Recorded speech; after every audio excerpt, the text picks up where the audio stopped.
আজকে আমি তোমাদের সঙ্গে শেয়ার করতে চলেছি শঙ্কর মাছের দারুণ একটা রেসিপি। এই মাছটাকে তো আমাদের এখানে শঙ্কর মাছ বলা হয়, তোমাদের ওখানে কী নাম ডাকা হয় সেটা কিন্তু অবশ্যই কমেন্ট করে জানিও। তো প্রথমেই তো মাছটাকে ভালো মতো ধুয়ে পরিষ্কার করে নিয়ে নিয়েছি। এরপরে এর মধ্যে দিয়ে দিলাম হলুদ গুঁড়ো, পরিমাণ মতো লবণ, আর তার সাথে দিয়ে দিলাম শুকনো লঙ্কা বাটা। আর আজকের রান্নায় বেশিরভাগ মশলাটাই কিন্তু একেবারে বাটা মশলা দিয়ে হবে, তাও আবার শিলে বাটা। এবার এই মাছের মধ্যে দিয়ে দিলাম কিছুটা পরিমাণ সর্ষের তেল, দিয়ে কিন্তু খুব ভালো করে মিশিয়ে রেখে দিলাম। এরপরে একটা কড়াই নিয়ে কড়াইটাকে কিন্তু খুব ভালো করে গরম করে নিয়েছিলাম, আর তার মধ্যে দিয়ে দিলাম সর্ষের তেল। আর তেলটা দেখে তোমরা বুঝতেই পারলে যে কড়াইটা কিন্তু কতটা গরম ছিল। এরপরে একে একে মাছগুলোকে দিয়ে দিলাম। কড়াইটা ভালো মতো গরম করে না নিলে কিন্তু এই মাছগুলো কড়াইতে লেগে যাওয়ার একটা চান্স থাকে। মাছগুলোকে কিন্তু একটু লাল লাল করে উল্টে পাল্টে ভালো করে ভেজে নিচ্ছি। একদম খুব বেশি কড়া ভাজাও করবো না, আবার খুব বেশি কাঁচা কাঁচাও থাকবে না। ঠিক এই রকমভাবে ভাজা হয়ে মাছগুলোকে কিন্তু তুলে নিচ্ছি। এবার কড়াইতে যে পরিমাণ মাছের তেল ছিল তার সাথে আরও কিছুটা পরিমাণ সর্ষের তেল দিয়ে দিলাম। তেলটা একটু গরম করে নিয়ে তাতে দিয়ে দিলাম গোটা জিরে, গোটা গরম মশলা মানে দারচিনি, এলাচ, লবঙ্গ, আর তার সাথে দিয়ে দিলাম দুটো তেজপাতা। দিয়ে মশলাটাকে একটু ভেজে নিলাম যতক্ষণ না মশলা থেকে সুন্দর একটা গন্ধ ছেড়ে আসলো।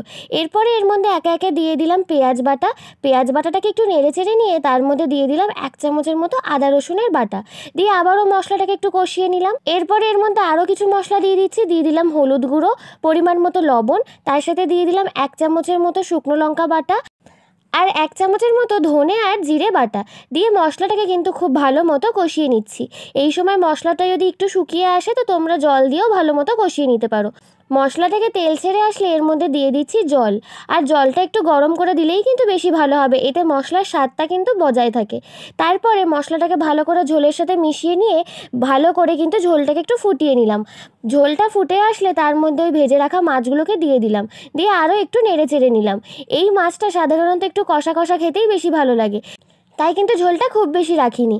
এরপরে এর ওপর থেকে দিয়ে দিলাম আরও কিছুটা পরিমাণে জিরে বাটা, আর তার সাথে দিয়ে দিলাম 1/2 চামচের মতো গোটা গরম মশলা বাটা।